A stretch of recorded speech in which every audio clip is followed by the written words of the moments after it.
Samantala, umani po ng batiko si Quezon City Congressman Bong Suntay dahil sa malaswang pahayag ukol sa aktres na si Ann Curtis sa gitna po ng deliberasyon ng impeachment complaint laban kay Vice President Sara Duterte.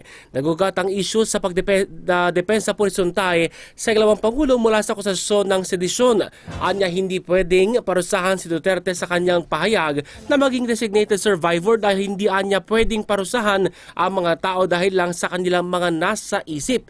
Tsaka po niya inihalin tulad ng kanyang sariling imahinasyon ukol kay Ann Curtis na anya ay hindi pwedeng maging basihan para siya ay parusahan. Agad po siyang sinita ng kanyang mga kasamahan sa Kamara at pinabura ang kanyang mga naging pahayag.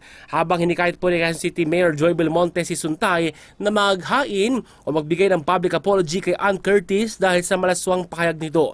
Ayon kay Belmonte na may tuturing na casual display of objectification na taliwas po sa matagal ng advokasya ng lungsod para sa women empowerment. Sa ngayon, wala pa pong pahayag ang aktres hinggil sa naturang issue.